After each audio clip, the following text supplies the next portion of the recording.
Buenas noches, bienvenidos a todos. Soy la doctora Andrea Fiabane, Past President de la Sociedad Médica, y es un gusto recibirlos en nuestro tutorial del mes de julio. La Sociedad Médica, ustedes saben, es una sociedad científica sin fines de lucro. La siguiente, Bastián, por favor, que tiene muchos años, ¿verdad? Fue fundada en 1800, más de 150 años. Y que nuestra función fundamental y primordial es la educación médica. Así lo pidieron cuando se formó y en eso hemos seguido. Tenemos algunos pilares de esta educación médica. Uno de ellos son nuestros cursos de educación médica continua. Son tres cursos, ¿verdad? El de medicina ambulatoria, problemas frecuentes, los que son modulares, en que se hacen como respuestas al día de algunos temas de importancia, y el curso de medicina hospitalaria. Hoy día ya están cerrados el de medicina ambulatoria y el primero de los cursos modulares, pero se va a abrir pronto el segundo y tenemos el de hospitalaria a fin de año. Son cursos novedosos, con muy buenos exponentes, así que los invitamos a buscarlos en nuestra página. El siguiente pilar es nuestra revista médica, que es la revista de habla hispana más antigua, que ha sido recientemente, en los últimos años, intervenida muy brillantemente por nuestro editor jefe, el doctor Luis Michea, y que hace muy poquito tiempo comenzó su producción bilingüe, y eso es extraordinario. Así que les invitamos profundamente a publicar en la revista, a leer la revista, porque es muy interesante. Tenemos además nuestro congreso, esta es nuestra reunión anual con los internistas. Este año la sociedad decidió ir a región, conversar y trabajar con una sociedad local como es la Sociedad de Concepción, con gente muy activa. Así que los invitamos fines de septiembre, comienzos de octubre, en una actividad científica súper interesante con muchos invitados. Revisen las redes y todo porque ya hay bastante información acerca de Sumaya. Tenemos también los podcasts. Hace algunos años decidimos estar también a la vanguardia y tenemos los podcasts, tenemos dos podcasts. Uno que es del grupo del San Borja Riarán, es nuestro primer podcast con el que partimos, y luego se agregó también el del Hospital Padre Hurtado. Como siempre, son súper interesantes y es conveniente seguirlos. Y tenemos hace unos años también nuestros grupos de trabajo, en que se juntan distintos socios a trabajar en torno a temas que nosotros consideramos de importancia. A la fecha tenemos tres grupos de trabajo: el de medicina de la mujer, el de medicina interna hospitalaria y el de educación médica. Toda la información que yo les estoy dando está disponible en la página web, pueden saber un poco más y los invitamos a ser parte de ella. Y nuestro último pilar, es lo que nos convoca hoy día, son nuestros tutoriales. Hace ya 6 años que estamos haciendo estas reuniones clínicas telemáticas en que una vez al mes conversamos con interesantes exponentes sobre temas que consideramos que son muy importantes para los internistas y para los médicos de formación. Hoy día tenemos la siguiente. Es, la siguiente, hoy día, ustedes saben, los que conocen nuestros tutoriales, que vamos combinando hospitales y sociedades filiales. Hoy día nuestra invitada estrella es la Sociedad Chilena de Cardiología, la SOCHICAR. Y la SOCHICAR se hace presente con un equipo de muy buen nivel, que es del Hospital San Juan de Dios, de la Universidad de Chile, que está liderado por el doctor Aguayo o la doctora Aguayo, y Hola, además hola. tiene a nuestro exponente principal, que es el doctor Hugo Fuentes, que es un cardiólogo del San Juan de Dios, y Hola, nos va a hola. acompañar también el doctor Felipe Chang, que es internista. Así que, doctores, la presentación es suya.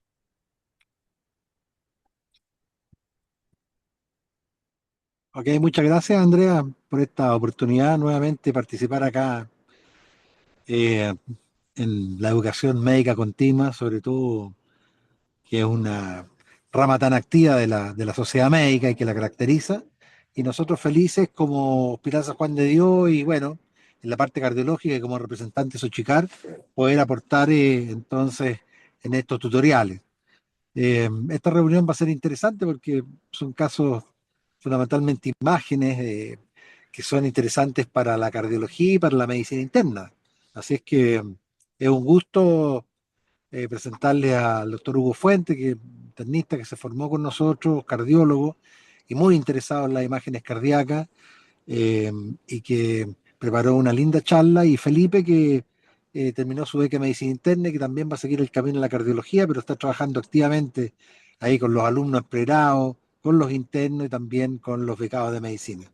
Así que es un placer compartir con usted y bueno, le vamos a dejar la palabra a Hugo para que nos haga su brillante exposición. Gracias. Muchas gracias, doctora Aguayo. Eh, Muchas gracias a la Sociedad Médica por la invitación.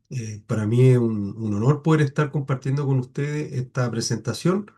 Lo hago también con mucho cariño y la idea es poder presentarle algunas imágenes cardíacas que consideramos que son interesantes tanto para el internista como para el cardiólogo. Mi nombre es Hugo Fuente, yo soy cardiólogo del Hospital San Juan de Dios, me dedico a imágenes cardíacas y vamos a ver esta presentación.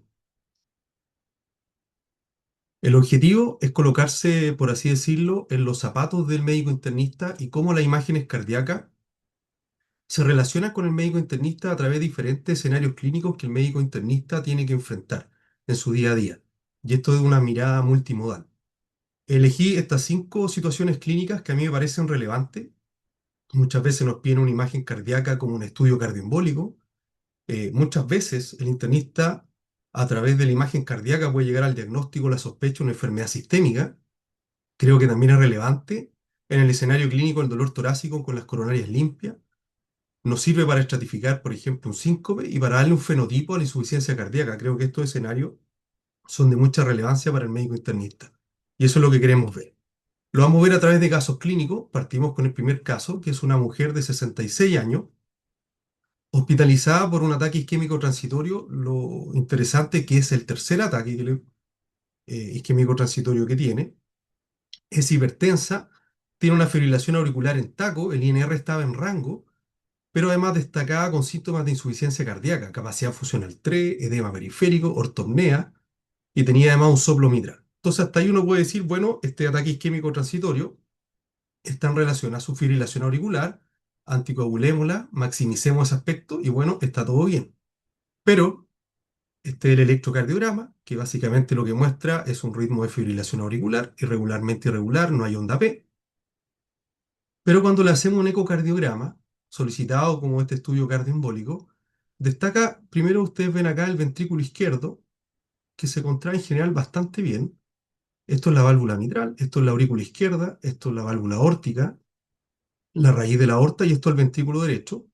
Destaca que la aurícula izquierda está severamente dilatada y los velos de la mitral están engrosados y con una apertura que está bastante restringida. Fíjense que tiene la forma clásica de la estenosis mitral reumática, que es un velo anterior en palo de hockey, bastante limitada su apertura. Veamos acá cuando aumentamos, ¿no es cierto?, el zoom. Fíjense ustedes la limitación. Y cuando vemos un plano apical de 4 cámaras, ventrículo izquierdo, ventrículo derecho, aurícula derecha, aurícula izquierda, los velos también de la tricúspide también están engrosados, los de la válvula aórtica también lo estaban, y la válvula mitral severamente engrosada con una apertura restringida. Acá la característica es que la apertura, a diferencia de la estenosis mitral degenerativa, que es un compromiso más bien de la base del anillo mitral, esto afecta principalmente las cúspides, es decir, el compromiso parte de las cúspides hacia las bases y compromete el aparato subvalvular. Ahí está la estenosis. Y fíjense este aliasing, que esta turbulencia que se produce al pasar, ¿no es cierto?, la sangre por una estrechez. Entonces, el primer como tips o mensaje que les quiero dejar es que la fibrilación auricular es un marcador de cardiopatía estructural. No se queden tranquilos solo con el diagnóstico de fibrilación auricular, sino que vayan a buscar la cardiopatía hipertensiva, vayan a buscar alguna miocardiopatía distintiva, vayan a pensar en una valvulopatía. Es decir, el organismo de alguna forma se está expresando, la cardiopatía estructural se está expresando con esta fibrilación auricular. Y fíjense que cuando hacemos una planimetría por 3D, el área mitral es bastante reducido, en torno a 1 cm², menos 1,5. En general hablamos de una estenosis mitral severa. Entonces, una pregunta, vamos a dar acá unos 30 segundos para que ustedes puedan contestar. En esta paciente con estenosis mitral severa y fibrilación auricular, ¿qué tratamiento le darían? ¿Controlamos la respuesta ventricular con beta bloqueo? ¿La anticoagulamos? y le cambiamos la válvula porque tiene una estenosis mitral severa quirúrgica, o en realidad controlamos la respuesta ventricular con beta bloqueo, la anticoagulamos y le hacemos una plastía mitral con balón, que pareciera ser menos invasivo y pareciera ser que el anillo no está tan calcificado, por lo tanto pudiese soportar una balonplastía mitral. ¿O les parece que en realidad hay que ir a cardiovertirla y priorizar el ritmo sin usar? Tómense unos 15 segunditos, 20 segundos a contestar.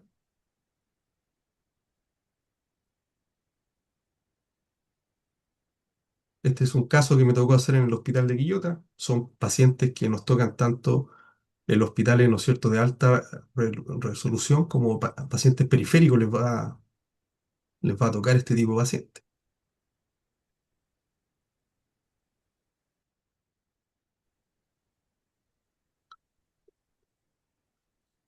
El 52% de los encuestados dice que en realidad irían a un recambio valvular mitral quirúrgico como primera opción. Un 38% controlaría la respuesta ventricular, lo anticoagularía, pero le daría una plastía mitral con balón. Ambas opciones parecen ser bastante razonables. Siempre nosotros en cardiología tratamos de llevar al ritmo sinusal al paciente, pero también va a depender de la cantidad de remodelado estructural. En este caso, ¿no es cierto? Parece poco probable poder llevar un ritmo sinusal con esa estenosis mitral severa y una aurícula severamente dilatada. Y además, miren lo siguiente. Fíjense que en la pared más lateral de la aurícula, en la zona bajo flujo, bajo la estenosis mitral, aparece una imagen acá hiperintensa, heterogénea, correspondiendo a un trombo. Por lo tanto, ¿podremos cardiovertir a este paciente? De ninguna manera. Esta imagen se logra, ¿no es cierto?, abanicando hacia anterior y fíjense el tremendo trombo y probablemente todo esto tiene relación con los accidentes vasculares o ataques isquémicos transitorios en realidad que ha tenido la paciente. Tampoco es candidato a una balonplastía porque si nosotros nos metemos por una sonda, nos metemos, hacemos una septostomía acá, inflamos un balón en la mitral, rompemos esto, vamos a tener una lluvia embólica por este trombo. Por eso que antes de cualquier balonplastía nosotros hacemos un eco transesofágico. Este caso requiere un recambio valvular mitral. Y fíjense lo interesante de esto, porque si bien este paciente tiene un alto riesgo de ictus al año, por lo score habitual, cercano a casi un 10%, pero cuando le colocamos que tiene una estenosis mitral reumática severa y tiene un trombo, fíjense que el riesgo de accidentes vasculares al año es cercano a un 30%. Por lo tanto, la estenosis mitral reumática es un escenario de alto riesgo cardioembólico. Entonces no se olviden del FA como marcador de cardiopatía estructural. Vamos por un segundo caso. Un hombre de 45 años, antecedente de policonsumo, que tuvo un infarto en arteria descendente anterior hace unos años atrás, quedó con una disfunción ventricular izquierda bastante severa, se instaló un DAI, e ingresa en falla ventilatoria. Con harto premio ventilatorio, tiene un soplo sistólico mitral, y además refiere que la última semana disminuyó la fuerza del lado derecho, como una focalidad neurológica en realidad. Este es el electrocardiograma. Fíjense que destaca que tiene una onda T negativa bastante extensa, de B1 hasta B6, dando origen un poquito a sobrecarga ventricular. Y la onda R bastante poco representada, lo cual nos está hablando que hubo acá probablemente una necrosis importante en la arteria ascendente anterior. Además, hay un trastorno de la conducción intraventricular. Esta es la radiografía. Fíjense que tiene alto elemento de congestión, tiene ingurgitación iliar, tiene líneas B, tiene derrame pleural bilateral, tiene aumento de la silueta cardiotorácica, redistribución hacia apical, está congestivo, tiene acá un DAI con un cable auricular y un cable ventricular. Cuando vemos el eco, vemos un ventrículo izquierdo severamente dilatado, fíjense con una gran aquinesia adelgazada de lo que es el septo anterior. Esto es una cicatriz, acá se pueden formar arritmias ventriculares, por ejemplo. Esto es la pared inferolateral, se mueve algo el segmento basal, esto es circunfleja. Acá tenemos los velos apicalizados de la mitral, producto del remodelado ventricular izquierdo, una aurícula izquierda severamente dilatada y además un ventrículo derecho dilatado con un cambio de área fraccional reducido, lo cual nos está hablando de disfunción derecha también. Y cuando vemos los ejes cortos, fíjense que en la pared lateral vemos un gran trombo intramural, intracavitario, y vemos, ¿no es cierto?, una quinesia adelgazada, lo que es el septo y lo que es la pared anterior. Y cuando vemos el plano apical de 4 cámaras, vemos un ventrículo izquierdo severamente dilatado con aquinesia de todo el casquete apical, disquinesia a la punta. De hecho, fíjense acá el contraste espontáneo dilatada la aurícula izquierda y también dilatado el ventrículo derecho con disfunción sistólica por reducción del área fraccional. Y también tenemos un cable de Dye que pasa a través de la tricúspide y eso muchas veces genera diferentes grados de insuficiencia tricúspide. Fíjense el extenso trombo. O sea, probablemente este paciente, su focalidad neurológica está en relación de este gran trombo, del contraste espontáneo, del éxtasis que provoca, ¿no es cierto?, este gran remodelado de cardiopatía isquémica, producto de un infarto antiguo descendente anterior. Fíjense acá como vemos, ¿no es cierto?, el trombo. Fíjense las imágenes. Este es un trombo ya más bien antiguo, organizado.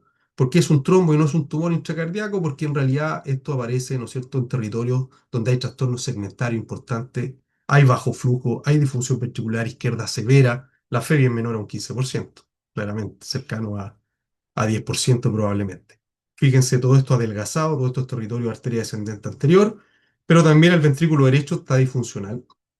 Entonces, esta es una cardiopatía isquémica remodelada con un trombo intracavitario y el ventrículo derecho también está dilatado con parámetros de disfunción sistólica.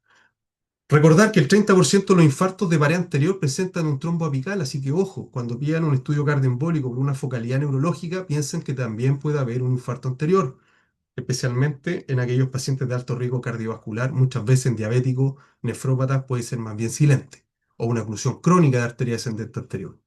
Pero no solamente eso es relevante, la imagen cardíaca nos aporta mucha información. Fíjense que este paciente tiene además un derrame pleural severo con atelectasia. Fíjense el gran derrame pleural, bastante importante. Estaba congestivo, tiene líneas B y además tiene ascitis. Por lo tanto, también el eco nos permite poder acercarnos a la congestión. Fíjense esta atelectasia pulmonar, esto es derrame pleural, tenía un derrame pleural bastante importante. La congestión siempre debe valorarse de forma multimodal.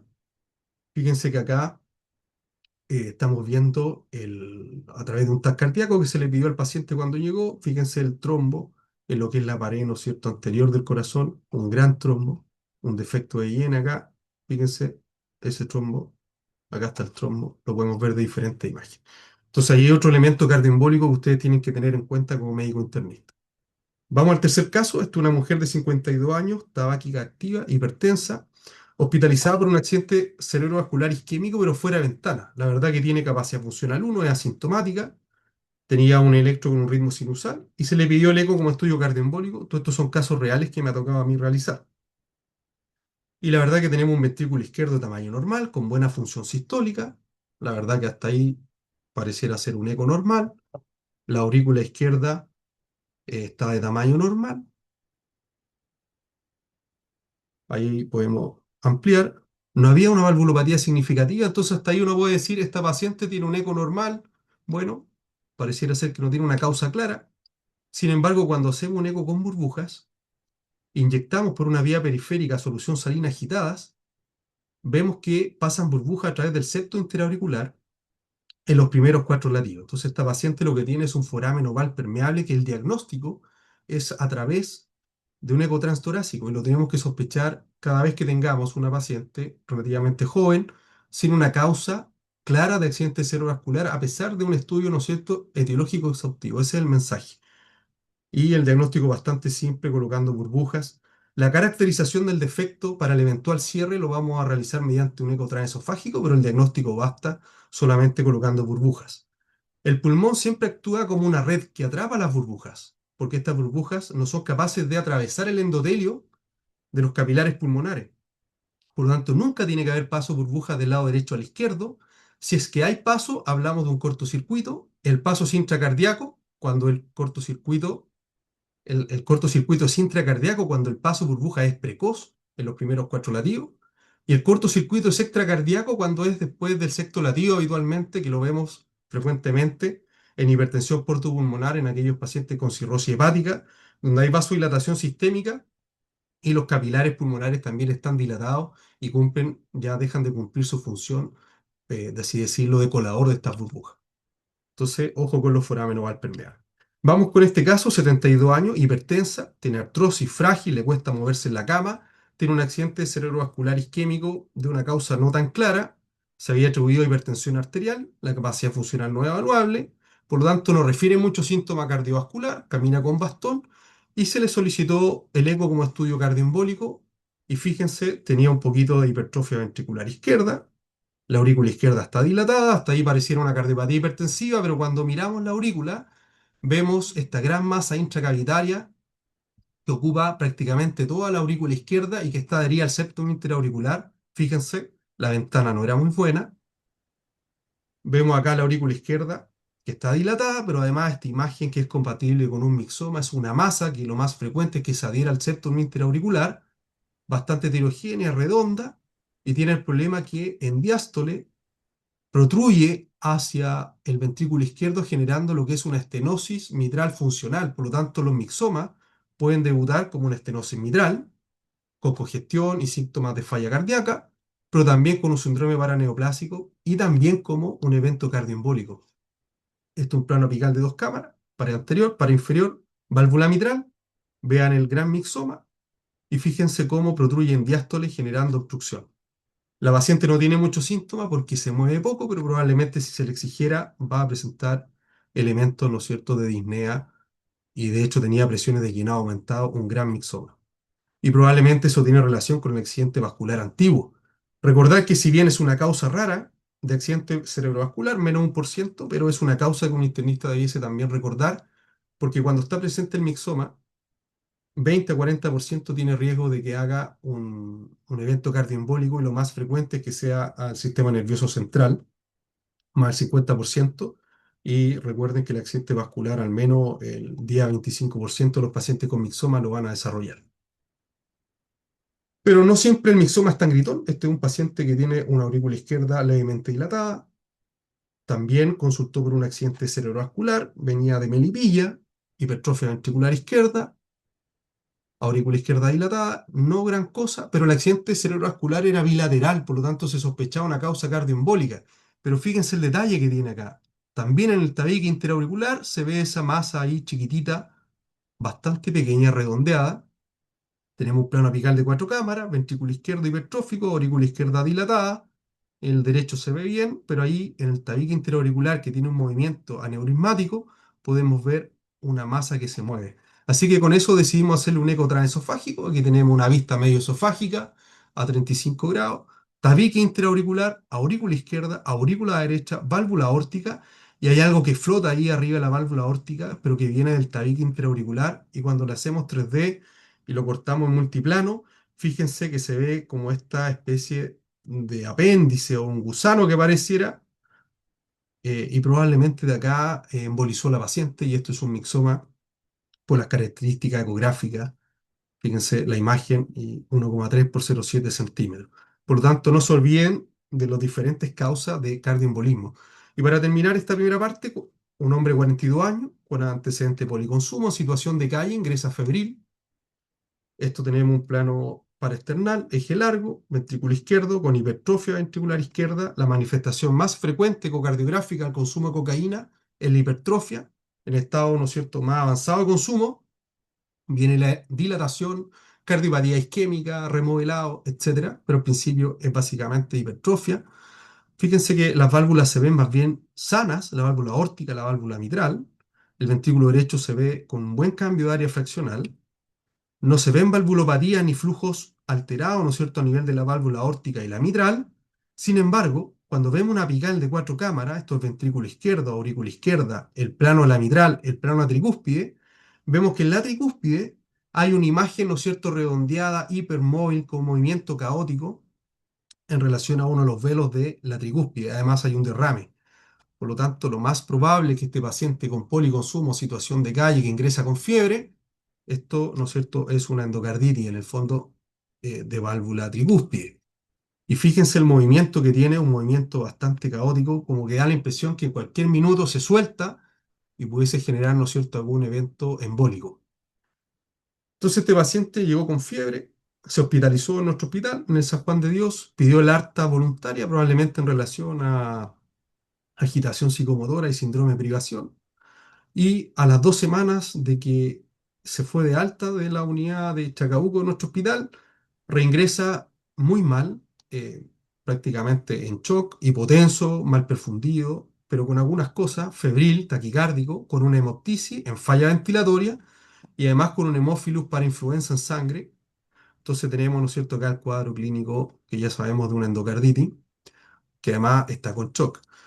Y fíjense, además tiene efectos de hiene cuando ingresa, le toman este TAC.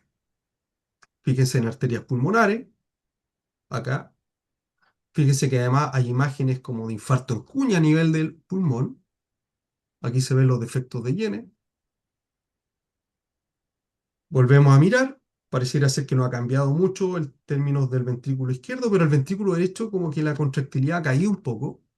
Y además hay fenómenos como interdependencia ventricular. El ventrículo izquierdo adquiere como una forma de D, se aplana un poco el septum, como una sobrecarga de presión. Y cuando vemos el ventrículo derecho, sorpresa, tuve la fortuna de poder hacer este eco y comparar, y resulta que la vegetación que se veía en uno de los velos de la tricúspide ya no se ve, y lo más probable, ¿no es cierto?, es que haya embolizado.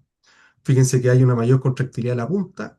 Es- Para el libre, el ventrículo derecho no se mueve, solo se desplaza en su eje, y pareciera ser también que hay como un signo de McConnell, y esto es una embolía séptica producto de una endocarditis infecciosa. Además, acá abajo vemos lo que es sugerente, lo que es una válvula de Eustaquio, o también puede ser una vegetación mural en lo que es la aurícula derecha, en los lugares donde muchas veces van los catéteres. Entonces, fíjense ahí cómo comparamos las imágenes. Por lo tanto, cómo tenemos la vegetación y luego no la tenemos, y aparece la falla ventilatoria y el tromboembolismo en el fondo séptico. Por tanto, no olvidar que hay muchas fuentes cardioembólicas para el internista, los tumores, las vegetaciones, y la fibrilación auricular es un marcador de cardiopatía estructural. La estenosis mitral es un escenario de alto riesgo cardioembólico. El 30% de los infartos de pared anterior presentan trombo apical. Si no hay una causa clara, el paciente es joven, busquemos el foramen anual permeable, y ojo con los tumores y las vegetaciones. Vamos a otro escenario clínico. Es un paciente de 73 años, Hugo, Hugo, ¿sí? a lo mejor veamos si hay alguna pregunta, ya que estamos en este escenario cardioembólico, que son distintas situaciones clínicas, digamos. La primera que mostraste es un paciente con una enfermedad reumática, que cada vez la estamos viendo más, sobre todo con la población migrante, ya, y la estenosis mitral, cuando cae el paciente en FA, es el riesgo cardioembólico más alto que vemos en medicina, 14 veces por sobre un paciente que está en ritmo sinusal. Después presentaste un paciente coronario con aquinesia, con un trombo apical, después un tumor cardíaco, un tumor benigno, que es el mixoma auricular, y por último, esta endocarditis con esta embolía por ¿no es cierto?, por el desprendimiento de Vegetación. las vegetaciones. No sé si alguien de la audiencia, somos hartos, ya como 40 colegas, no sé si les queda alguna duda, quieren hacer alguna Doc pregunta. Aguayo, en ¿Les respondo? general es mejor que la hagamos al final para no interrumpir, pero vamos a contestar esta y después la otra la juntamos para el final. Yo te la cuento, Hugo. Es una doctora que te agradece la charla, que dice que trabaja en un hospital de baja complejidad con lista de espera larga para eco. Entonces dice, existe algún criterio para poder priorizar a qué paciente solicito eco en el contexto del paciente con FA, un poco lo que tú mostraste? Si hubiera algo que fuera como más relevante. Sí, es un poco compleja la pregunta porque, sinceramente, yo creo que todo paciente con fibrilación auricular debe tener un ecocardiograma. Ese es el primer concepto. La otra son las dificultades que supone, ¿no es cierto?, nuestro sistema de salud con el acceso al examen, pero el concepto que ustedes tienen que quedarse, que un paciente con fibrilación auricular, tenemos que ir a buscar la cardiopatía estructural. Ese es un paciente que tiene enfermedad cardíaca y nosotros tenemos que evaluarla. Puede ser una estenosis mitral, una insuficiencia mitral severa, una amiloidosis cardíaca, etcétera, que se está expresando con la FA. Ahora, evidentemente que el examen físico y las características clínicas del paciente me pueden ayudar entre decidir entre un paciente y otro, pero esas son ya disquisiciones complejas. Yo creo que todos los pacientes hay que pedirle el eco. Evidentemente que el paciente que tiene más síntomas de insuficiencia cardíaca, está más refractario al tratamiento, no es su primer accidente vascular, le escuché un soplo, no tengo claro cuál es la etiología de ese soplo, bueno, ese paciente tiene más prioridad, pero que se quede la audiencia con el concepto que fibrilación auricular al menos tiene que tener un ecocardiograma. Súper, muchas gracias. Yo creo que es lo que todos pensamos. Súper. Yo le De propongo acuerdo. a los doctores asistentes que vayan guardando su preguntita para que el doctor vaya haciendo su charla con calma. Ya, doc, dale. Perfecto. Este es un paciente de 73 años, Todos estos son casos reales, recordemos, son casos que nos toca ver todos los días en el hospital, en el San Juan de Dios. Es un paciente que es hipertenso, pero solamente usa losartán y con eso tiene un control adecuado de la presión, pero llama mucho la atención que es un paciente extremadamente sintomático, a pesar de esa hipertensión de baja monta, por así decirlo. Tiene capacidad funcional 3, es decir, camina prácticamente en la nada y tiene disnea, tiene ortornea, tiene edema periférico, disnea paroxística nocturna, pero lo llamativo es que además tiene otras enfermedades, tiene neuropatía periférica, le arden las piernas, tiene creatinina en 1,8 y tiene microalbuminuria. Alguien podrá decir, bueno, es una hipertensión de largo aliento y ha ido generando daño en órgano blanco, puede ser, pero ojo, ojo, porque es un paciente que está muy sintomático y tiene este soplo holosistólico mitral.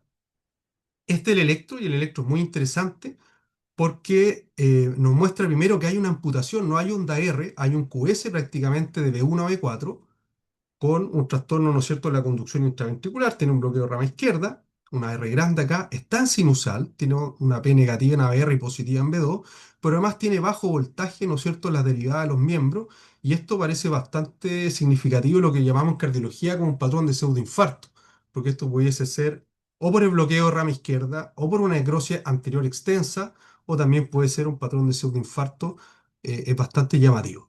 Y este es el eco. Entonces, lo primero que vemos en el eco es un espesor miocárdico muy aumentado. Para externar eje largo, ventrículo izquierdo, fíjense un miocardio de aspecto granular, una hipertrofia ventricular izquierda severa, además con disfunción sistólica, además la válvula mitral engrosada, engrosada la válvula aórtica, la aurícula izquierda dilatada, dilatado el ventrículo derecho, además extremadamente congestivo, por eso la disnea, derrame pleural bastante severo, esta es la aorta descendente, esto es derrame pleural. Cuando vemos una apical de 4 cámaras, vemos el fenotipo que es bastante característico de estos pacientes, en fase más bien avanzada, que es una hipertrofia ventricular izquierda. Es un ventrículo izquierdo que está dilatado, pero con espesor aumentado. Fíjense que el espesor septal está muy aumentado, tiene aspecto granular, se ve más blanco acá. La válvula tricúspide está engrosada, no debiese por qué estar engrosada. La válvula mitral lo mismo, dilatación vía auricular. Ventrículo derecho también de espesor aumentado con disfunción sistólica y preservación apical. Se mueve más la punta que las bases. Esto no es una cardiopatía hipertensiva, porque la cardiopatía hipertensiva no tiene este fenotipo. Ya les puedo mostrar cuál es el fenotipo de la cardiopatía hipertensiva. Esto es para anterior, para inferior, aurícula izquierda, disfunción sistólica severa, ventrículo izquierdo dilatado con espesores aumentados y además con preservación apical, que es lo que vemos en el strain como la bandera de Japón, que se mueve más la punta.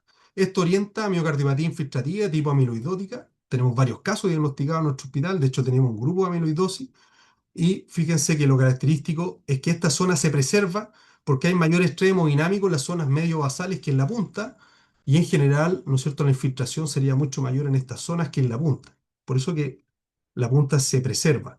Tenía una disfunción diastólica severa, un patrón más bien restrictivo, una disfunción diastólica grado 3, había un chorro de insuficiencia mitral moderado, y miren el ventrículo derecho como también está engrosado y con disfunción. Lo característico para hablar de la disfunción es que la cavidad no se engruesa hacia el centro, lo hace de forma disminuida. Su cambio fraccional está reducido. La presión sistólica de la arteria pulmonar está prácticamente en 50, está elevado. Entonces, este paciente con este ecocardiograma sospechamos que pudiese tener, ¿no es cierto?, algún grado de miocardiopatía distintiva. Se le hizo una resonancia magnética que muestra un poquito lo mismo del eco, hipertrofia ventricular izquierda. En realidad correctamente eso se denomina como ventrículo izquierdo dilatado con espesor aumentado, es una hipertrofia excéntrica. El ventrículo derecho también espesor aumentado, pared anterior, pared inferior, aurícula izquierda dilatada, esto es septo anterior, esto es inferolateral, esto es pared lateral, esto es septum. Y cuando vamos a caracterizar un poco el tejido, viene lo que se denomina una falta de una atenuación del miocardio. Esto es una imagen de realce tardío gadolíneo.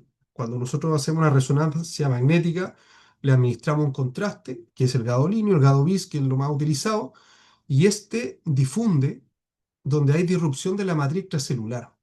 Y a los 10 minutos, 15 minutos de haberse inyectado, en los pacientes que tienen un miocardio indemne, una matriz extracelular indemne, se lava el gadolinio, no aparece a los 15 minutos, pero cuando hay alteración de la matriz extracelular, el gadolinio difunde y se ancla a la matriz extracelular. Entonces, ¿qué ocurre acá? Que está prácticamente todo brillante, está todo con realce tardío gadolinio, desde las aurículas que están acá, aurícula izquierda, aurícula derecha, ventrículo derecho, está todo blanco y hay un gran realce tardío subendocárdico. Hay una falta de atenuación del miocardio, lo cual es patognomónico de amiloidosis. Hasta acá nosotros no sabemos qué tipo de amiloidosis es, si será L por transtiretina, sino que hasta aquí nosotros vemos que hay un fenotipo orientador a amiloidosis. Ventrículo izquierdo blanco. Entonces se le vieron cadenas livianas libres, las cuales estaban negativas. Primero vamos a tratar de descartar que no haya una amiloidosis AL, lo más frecuente por un PIC monoclonal. Pero cuando le hacemos, ¿no es cierto?, un scintigrama con pirofosfato, resulta que el miocardio tiene una captación severa, grado 3, y esto corresponde a una amiloidosis por transtiretina. La transtiretina es una proteína mutada que se deposita en la matriz extracelular y lo que provoca es la expresión de calcio y el pirofosfato se une, por eso se marca en el fondo. Fíjense que esto es lo que se vería en un paciente normal y en el paciente que tenemos nosotros, que tiene una amiloidosis por transtiretina, tiene una gran marcación por pirofosfato. Muy brevemente, ¿qué es lo que es una amiloidosis? En palabras bastante simples, es una enfermedad que es producida por un exceso de una proteína que tiene un mal plegamiento. Esto puede ser adquirido, puede ser genético, o puede ser, por ejemplo, secundario a un PIC monoclonal, donde esta proteína mal plegada va a ir formando fibrillas, las cuales se van a depositar en los diferentes tejidos, generando disfunción del tejido. Y así tenemos amiloidosis que son AL por un PIC monoclonal, que es lo primero que tenemos que descartar por la alta mortalidad que esto tiene al año, pero también podemos tener otras causas de amiloidosis, por ejemplo, en los pacientes que tienen enfermedad renal crónica y están en hemodiálisis, no pueden eliminar adecuadamente la beta 2 microglobulina y esta con los años, habitualmente más de 8 o 9 años, se va acumulando a nivel de la matriz celular, aumenta el espesor del miocardio y genera disfunción cardíaca. Por eso que vemos este fenotipo de ventrículo izquierdo dilatado con hipertrofia en el fondo, con aumento de las paredes. O puede ser por proteína de transtiretina, ya sea adquirida o hereditaria. Y este es el patrón característico de este tipo de miocardiopatía, que hablamos de una miocardiopatía restrictiva, que es un fenotipo fisiopatológico de miocardiopatía, donde tenemos ventrículo izquierdo en general de tamaño pequeño, con espesores muy aumentados, lo cual es un ventrículo izquierdo poco complaciente que se llena a expensas de presiones llenado muy aumentadas, que se transmiten a la aurícula, se dilatan la aurícula, y de forma retrógrada también aumenta las presiones sobre el lado derecho. Sin embargo, esto es lo que vemos inicialmente, porque cuando esto, ¿no es cierto?, lleva ya tiempo, el miocardio que está infiltrado empieza a generar una serie de reacciones inflamatorias, necrosis, y se empieza a dilatar. Y recordar que esta infiltración no es solamente de la materia extracelular, sino que también y del miocardio en el fondo, sino que afecta también las válvulas y el aparato excitoconductor. Por lo tanto, muchas veces se expresa a través de un bloqueo AB de alto grado. Por lo tanto, siempre le decimos a los becados de cardio, ojo con los bloqueos AB de alto grado en un paciente, ¿no es cierto?, de 80 años, le colocamos un marcapaso y solucionamos el problema. Ojo que debajo de una arritmia puede haber una cardiopatía estructural. El 25-40% de las miocardiopatías restrictivas se van a expresar con un bloqueo AB de alto grado y el 60% van a tener fibrilación auricular. Voy a ir avanzando un poco más rápido. Caso 7, 72 años, hipertenso, sintomático con ortopnea y un ProNP en 4000. Tiene este electro, es un electro que está en fibrilación auricular, destaca que tiene una escasa progresión también de la onda R, es decir, de B1 a B3 en general pareciera ser muy límite, 3 milímetros. Hay extrasistolía también y hay bajo voltaje en derivada de los miembros, llamativo. Sin embargo, cuando le hacemos el eco, vemos que el espesor miocardio está muy aumentado. Uno esperaría en el electro más hipertrofia. Sin embargo, el electro muestra bajo voltaje en la derivada de los miembros y el eco muestra hipertrofia. Entonces, una bandera roja de miocardiopatía infiltrativa es cuando hay una discordancia entre el electro y la imagen. Acá hay una hipertrofia bastante importante el ventrículo izquierdo. Este ventrículo izquierdo aún no está dilatado, con la función sistólica está normal y están engrosados, ¿no es cierto?, los velos laterales y la válvula aórtica. La aurícula izquierda está dilatada, pequeño reflujo a nivel aórtico. Y fíjense en estas imágenes cómo también hay preservación apical cuando se contrae más la punta que las bases. Esto es septum, pared lateral, pared anterior, pared inferior, septo anterior, inferolateral, pero quédense con esa imagen. Hipertrofia con preservación apical, banderas rojas de infiltración.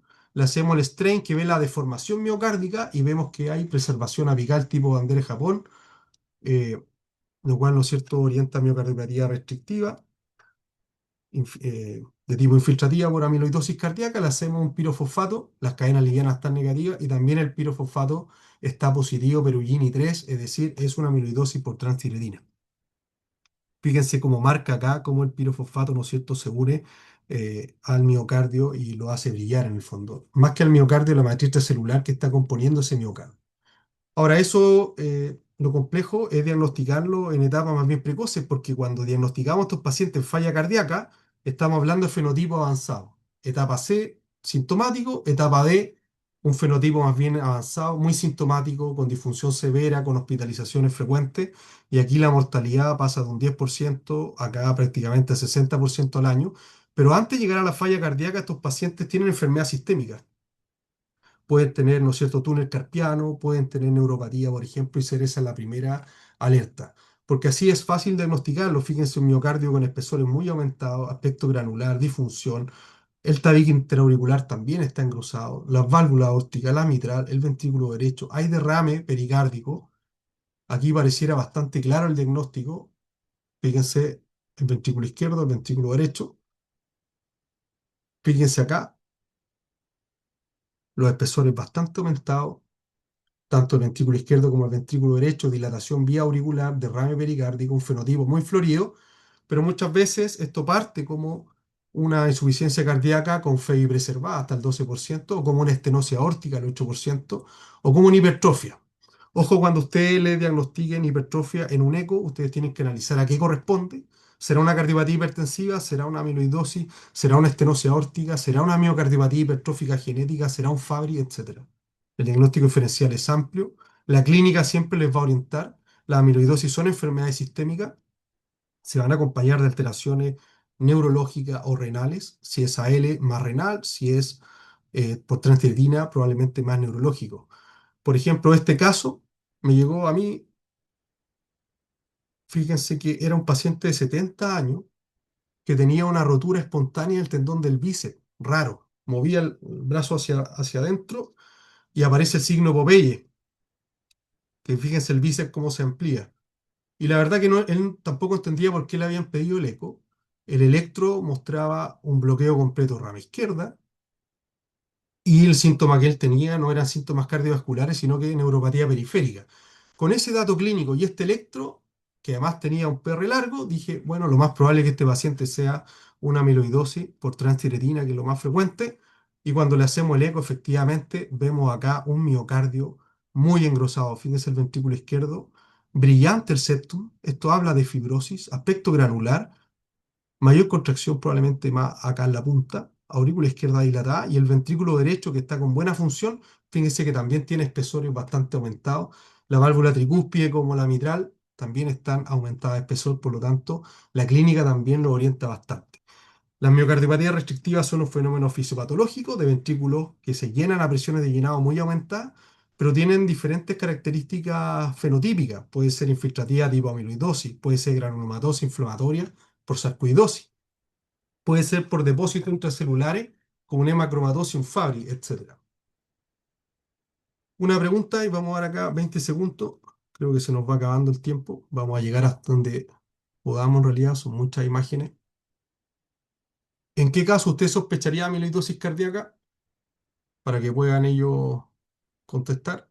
En un paciente de 74 años con hipertensión hace 20 años de evolución, con hipertrofia ventricular izquierda y un septum de 12 milímetros, o una aurícula levemente dilatada y disfunción diastólica grado 1. O en un paciente también de 74 años, hipertenso 20 años, con hipertrofia ventricular izquierda con un septum de 15, y una aurícula izquierda severamente dilatada con disfunción diastólica, o en un hombre de 20 años, jugador de fútbol con remodelado concéntrico y septum de 11 milímetros, aurícula izquierda levemente dilatada. Muchas veces a ustedes como médico general, médico internista, les va a llegar un informe Y muchas veces no le llega y les dice hipertrofia concéntrica al ventrículo izquierdo y hasta ahí nomás llega ese informe. En algunos casos les pueden sugerir algún fenotipo. Elijan ahí la alternativa que más estimen conveniente. Pero hay algunas características en el eco que les tienen que hacer pensar que eso no solamente es una cardiopatía hipertensiva. En general, la cardiopatía hipertensiva genera hipertrofia concéntrica, pero es una hipertrofia concéntrica más bien leve, con una disfunción sistólica en general más bien leve y dilatación más bien leve de la aurícula. Cuando eso lo llevamos al extremo, es decir, una hipertrofia muy severa, más de 12 milímetros y en general de 15 hacia arriba, pero más de 12 milímetros, ojo, con dilataciones severas a la aurícula, el 74% contestó la alternativa B, que es la correcta. Cuando llevamos todas esas características a un extremo, ojo, porque estamos hablando de que eso no es explicado por hipertensión arterial, sino que hay un fenotipo distintivo. ¿Ya? Bien. Acá lo característico es que la hipertrofia ventricular izquierda de septum de 15 jamás es explicado por hipertensión. No existe el jamás, pero en general no se explica por hipertensión arterial. Y las presiones intracavitarias están aumentadas con difusión diastólica grado 3 y aurícula izquierda severamente dilatada. Eso habitualmente obedece a alguna miocardiopatía. Para ir terminando, un hombre de 56 años, agricultor, tiene una enfermedad renal crónica en etapa 5, está en diálisis y una insuficiencia cardíaca con FEBI de 40%. Es como escenarios clínicos frecuentes que uno se ve. Este paciente, a raíz de la hemodiálisis, de la falla renal con hemodiálisis, se trasplantó desde el punto de vista renal y tuvo posteriormente un rechazo del trasplante. Y nos piden en el fondo un eco. Tiene dolor neuropático que refiere desde la infancia, que le impiden un poquito la actividad física, y tiene antecedentes familiares directos y hipertrofia cardíaca. Este es un poco el electro, donde está en ritmo sinusal. Tiene además un bloqueo completo rama izquierda y además voltaje muy aumentado. Eso es llamativo. Y además cuando se le hace el eco se ve que los espesores del ventrículo izquierdo están aumentados. Fíjense la pared lateral, el septum. Este es un caso del Hospital del Salvador. Miren el ventrículo izquierdo, la pared anterior, la pared inferior, espesores muy aumentados, una hipertrofia muy importante, con falla renal, septo anterior, pared inferior lateral, y se le pide una evaluación por oftalmología, y el oftalmólogo lo que ve es que hay una córnea verticillata que se debe al depósito de fingolípidos a nivel de la córnea. Esto también se puede ver por amiodarona. Se le pide un estudio genético y tenía un gen compatible con enfermedad de Fabry, y una enfermedad ligada al cromosoma X. Fíjense acá, el miocardio con espesores bastante aumentados. La enfermedad de Fabry es una enfermedad por depósito, pero intramiocárdico, donde se produce una alteración de la enzima alfa-galactosidasa, lo cual provoca la alteración del metabolismo de los esfingolípidos, los cuales se van a depositar dentro de los lisosomas. Ese depósito, que no solamente va a ser intramiocárdico, intracelular, sino que también en los nervios periféricos y en las células renales, va a provocar disfunción, falla renal, falla neurológica y además falla cardíaca. Y lo podemos distinguir y caracterizar en la resonancia, a diferencia de una amiloidosis, por ejemplo, en que los tiempos que determinan, los tiempos en T1 que hablan de la presencia de espacio extracelular, están disminuidos porque en el Fabry el depósito es intracelular, en cambio en la amiloidosis es extracelular. Entonces los tiempos en T1 están aumentados. Y uno puede hacer un mapa en general del miocardio, donde uno puede establecer los tiempos de T1 y orientarse. En general, tiempo de T1 muy aumentado, no hablan de amiloidosis. En este caso, los tiempos de T1 están bajos, para 1.5 Tesla. ¿Alcanzamos a hacer un caso más? Sí, Doc, dale, dale nomás. Vamos a hacer un caso más. Este es un paciente de 16 años que no tiene antecedentes mórbidos conocidos. En general, capacidad funcional 1, realiza deporte con frecuencia y se despierta prácticamente a las 5 de la mañana por un dolor torácico súper intenso, que nos refería cerca de 8 de 10, razón por la cual lo llevan a un SAR allá en Santiago eh, a las 7:23 y ahí describen que tenía un electrocardiograma alterado, le toman troponina y las troponinas estaban muy altas en 1250. picogramos por ml, o sea, extremadamente alta, y llega al San Juan de Dios a las 9:11 am. eh, Tenía un electro alterado y se le solicita evaluación por hemodinamia. ¿Por qué? Porque fíjense, la pared inferior de 2 de 3 llave F tiene un supraanivel del ST, entonces tiene dolor torácico, supraanivel del ST en pared inferior y además troponina en 1200. Entonces alguien dijo, bueno, tendrá un nacimiento anómalo de la coronaria derecha, estará haciendo un infarto con supra. Otro dijo, bueno, no tengo eco para poder hacerlo. En fin, le hicieron una coronariografía, la coronaria estaba limpia, no tenía, no tenía compromiso en derivadas derechas tampoco. Acá está la coronariografía. Esto es arteria descendente anterior. Voy a pasar acá más rápido. Esto es circunfleja, ¿no es cierto? No tenía alteraciones y la coronaria derecha tampoco tenía alteraciones. Y fíjense las troponinas cómo se elevaron casi hasta 2000 para después bajar hasta 36 levemente el ProBNP. ¿Qué diagnóstico plantearía usted en este caso? Es un infarto agudo del miocardio con supraanivel del ST, un nacimiento anómalo coronaria derecha, un MINOCA. La verdad que es bastante cuestionable haberle hecho una coronariografía, ¿no es cierto? Pero así es como nos llega a veces al eco un paciente.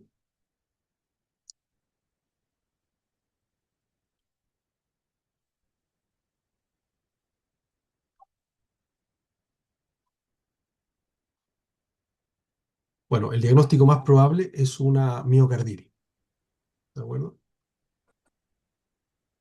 Y aquí quiero mostrarle el eco. Fíjese que el ventrículo izquierdo está de tamaño normal para él, con buena función, las válvulas están normales, la aurícula izquierda, el ventrículo derecho.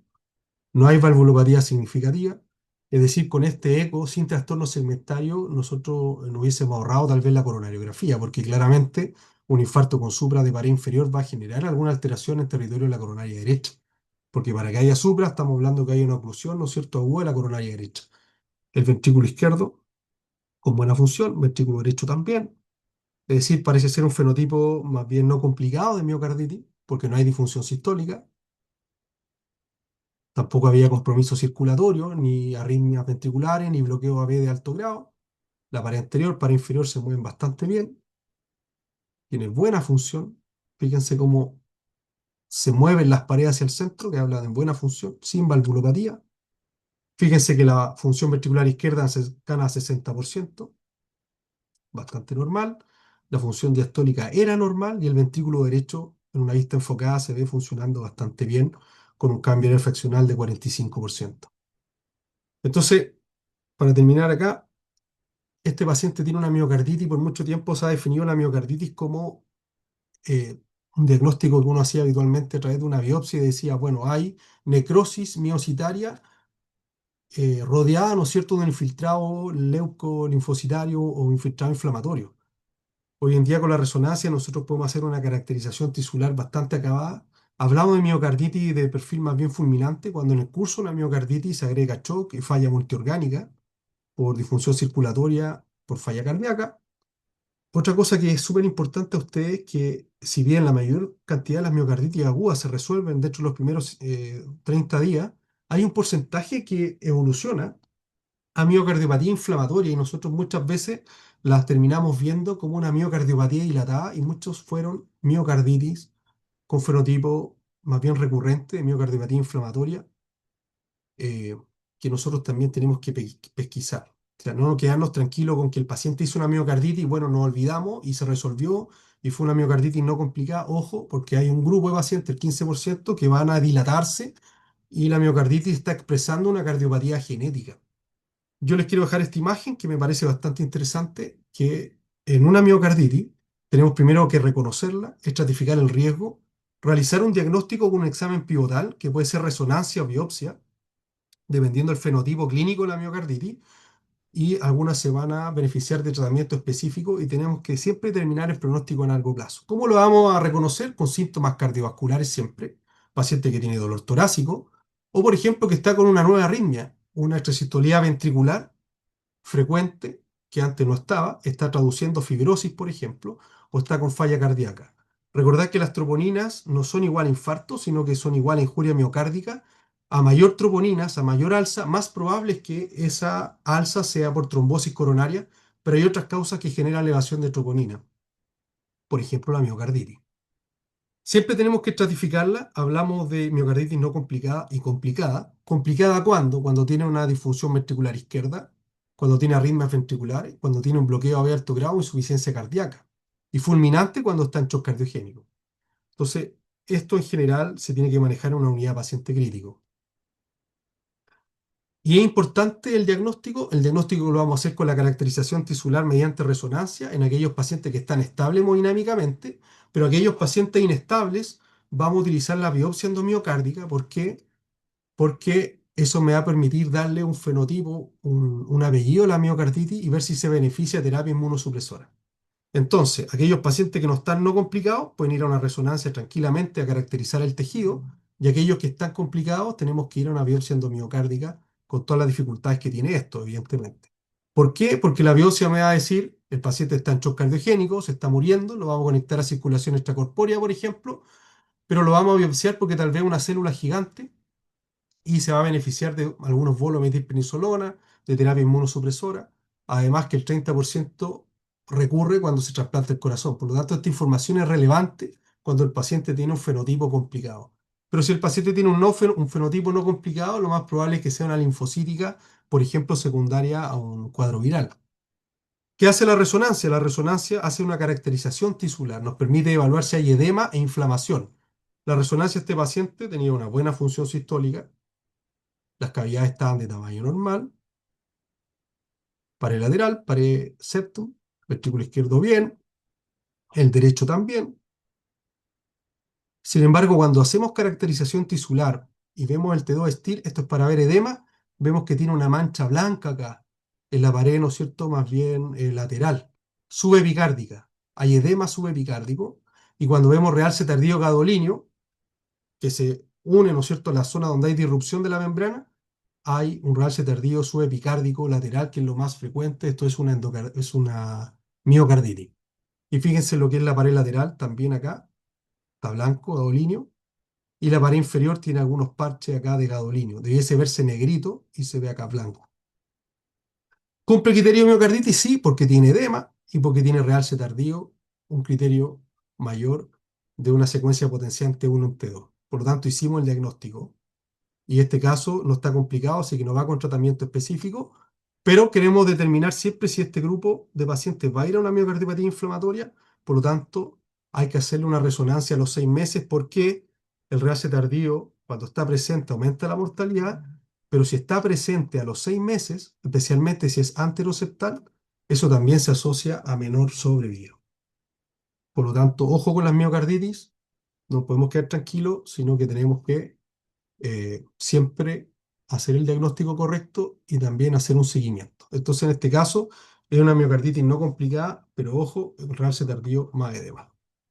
Doctor Aguayo, yo creo que estamos bien hasta acá.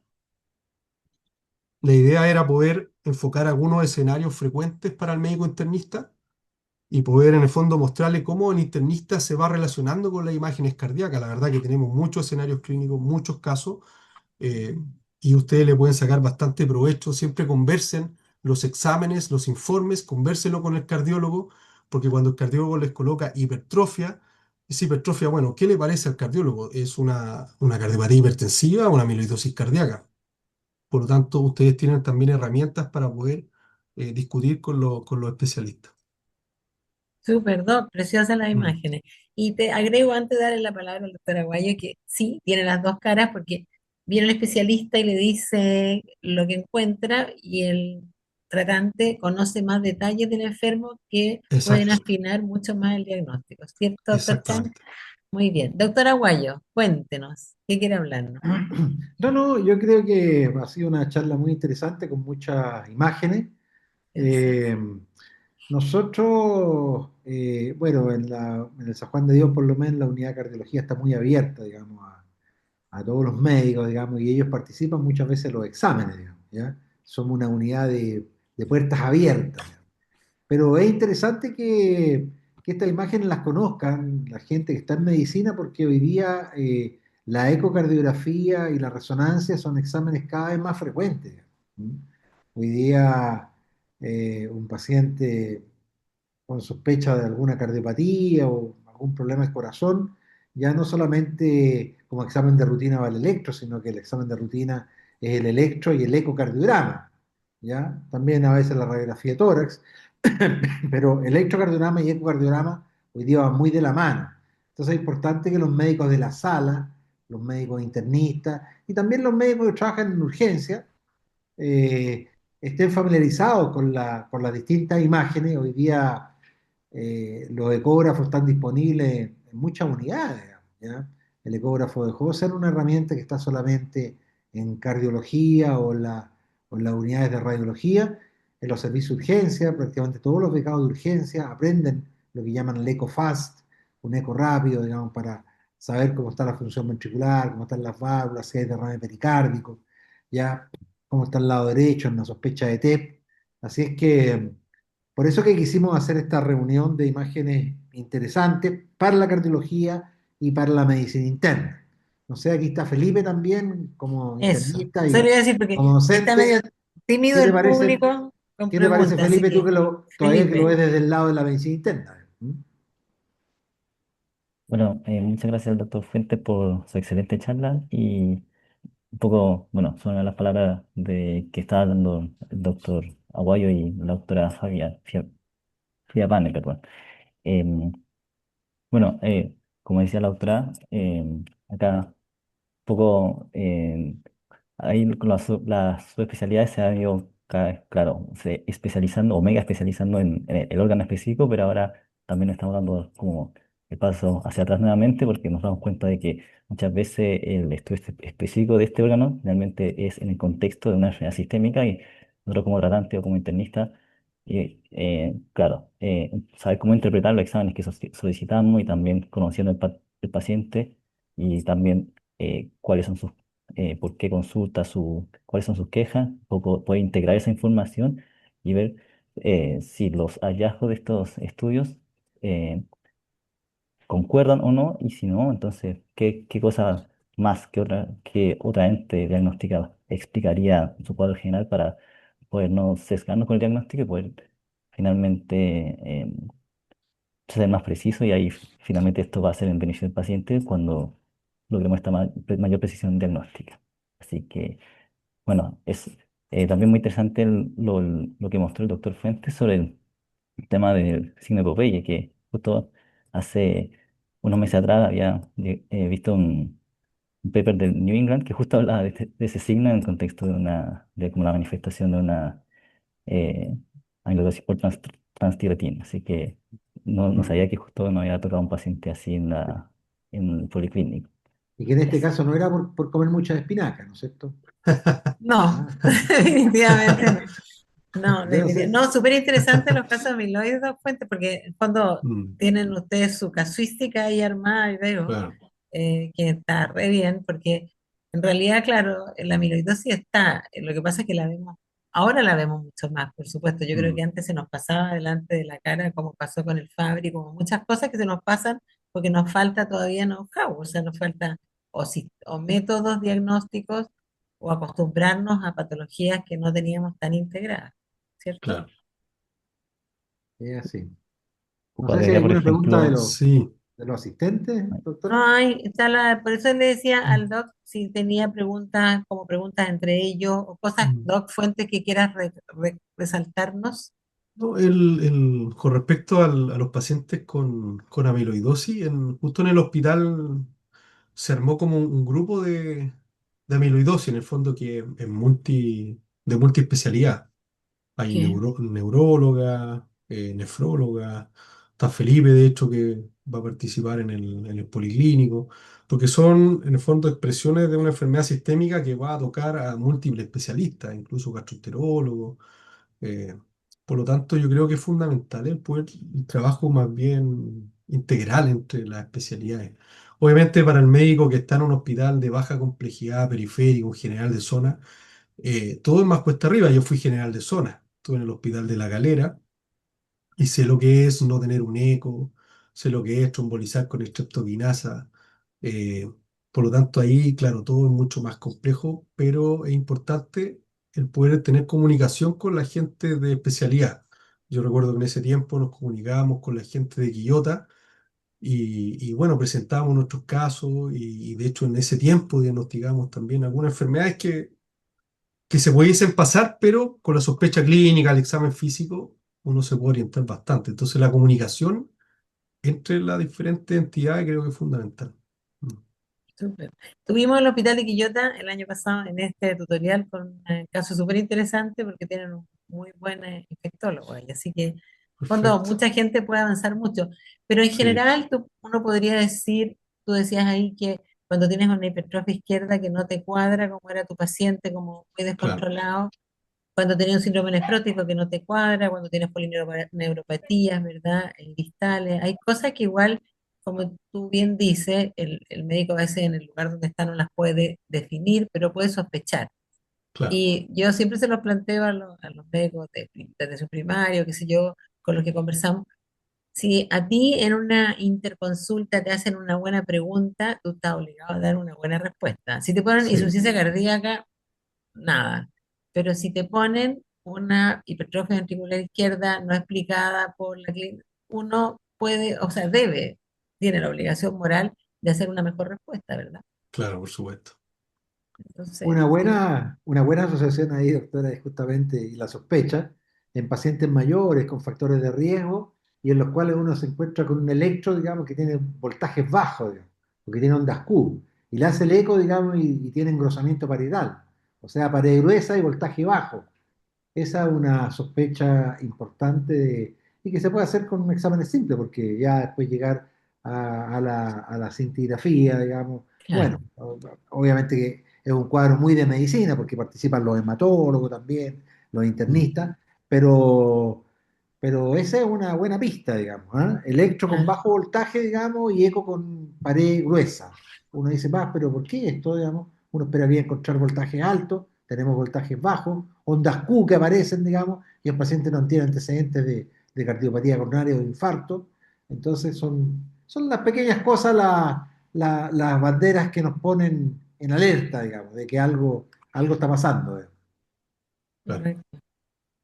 Claro, yo creo que no centrarse, que obvio la cardiopatía coronaria es muy importante y es muy frecuente y los cardiólogos lo saben muy bien, claro, y también la cardiopatía hipertensiva, sin duda.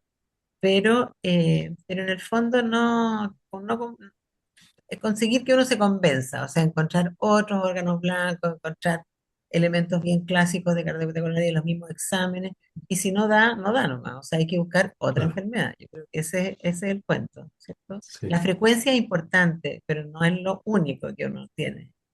Eso. sí, de Y acuerdo.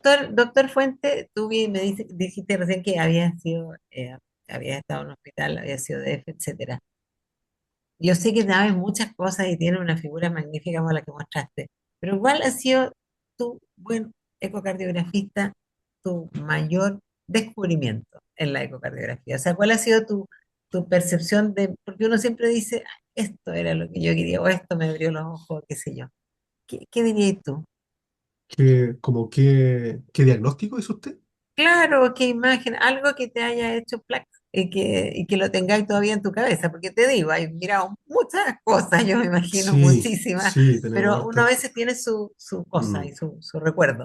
Bueno, el casito que les mencioné del paciente con amiloidosis, el primero, fue el primer caso que diagnosticamos, en el caso mío, que diagnostiqué con amiloidosis cardíaca. Ok, Y de hecho está hecho en un eco muy antiguo, que era un eco eso. E9, donde en realidad no teníamos 3D, no teníamos una serie de cosas, y en un paciente además que había sido visto por varios médicos y catalogado como cardiopatía hipertensiva. Y en ese tiempo de repente decir, bueno, esto puede ser una amiloidosis cardíaca, es como un poco disruptivo en el fondo, porque es una enfermedad que es rara, que es poco frecuente, además que en realidad si es transtiretina, no tiene el acceso al tafamí, y por lo tanto, creo que ese caso en particular fue importante para partir con una serie de otros casos también de enfermedades más bien sistémicas, y de hecho en este minuto yo diría que me he ido como centrando un poquito en la parte de miocardiopatía, me gusta mucho el análisis de miocardiopatía, creo que ese fue como un caso pionero en el fondo. Súper, Súper. y súper interesante lo que tú planteas también, porque como la ciencia avanza, y yo supongo que ya ahora tienen unos ecos extraordinarios, miraba tus imágenes y eran magníficas, con los 3D y toda esta historia, Claro, pero en realidad ese diagnóstico lo hiciste con un eco malito, como tú decías, o sea, como claro, lo que tenías, claro. sí, con Ahora la una cosa, clínica. sí, una Mm. cosa interesante con Hugo, digamos, bueno, y ahora Felipe también, digamos, pero Hugo ya es como ya es fue nuestro becado estrella, digamos, y se quedó con Mm, nosotros trabajando, digamos, también trabaja en la universidad, igual que Felipe. Pero una cosa importante, digamos, de Hugo es que yo creo que lo ha acercado mucho a las imágenes, que él también ha estado muy en contacto con los pacientes agudos, ¿ya? En Mm. los cuales la semiología es muy rica, en la urgencia y en la unidad coronaria. Entonces, la unidad coronaria nuestra es una unidad coronaria de alta complejidad, se operan dos pacientes todos los días, tiene ECMO 24/7, eh, y es una unidad que tiene en agudo, deben ser 10 12 pacientes agudos, deben ser 20 intermedios, y el resto son los pacientes que van saliendo, que son 20 o 30 más. O sea, hay 50 pacientes ya en distintas etapas de enfermedad cardiovascular, y Hugo lidera un poco el manejo de los pacientes en la unidad coronaria. Y ese es el otro mensaje para toda la gente joven que nos escucha, digamos, mm, que a veces piensan, digamos, que no se puede hacer nada si no está la tecnología. No, primero en la clínica, una buena semiología, estudiar bastante, digamos, y después uno lo que sospecha, uno lo va corroborando, comprobando con los exámenes, digamos.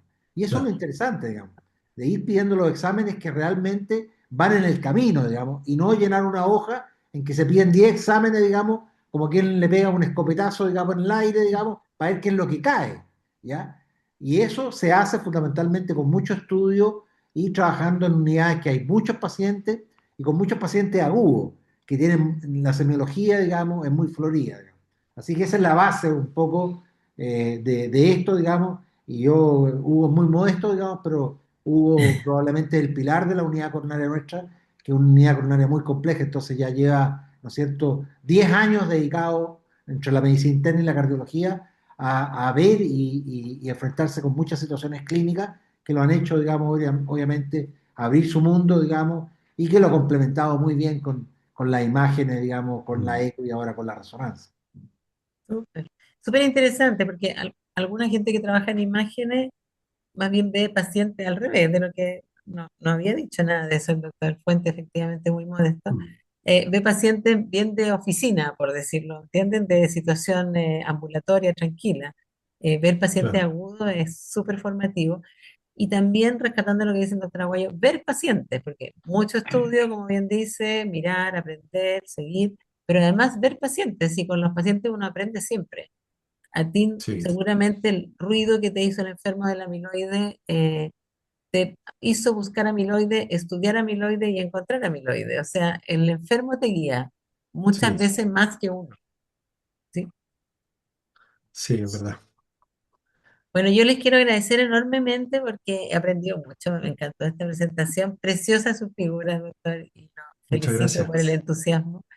Y por supuesto a la Xochicana, al doctor Aguayo, que es bienvenido y recurrente con nosotros, feliz, y Felipe que nos vino a acompañar. Muchas gracias a todos, a Bastián que nos da el apoyo y que tengan una buena noche. Nos vemos. Muchas Muchas gracias gracias. por la atención. Que Ya. esté muy Chao, bien. Buenas chao. noches. Gracias a todos.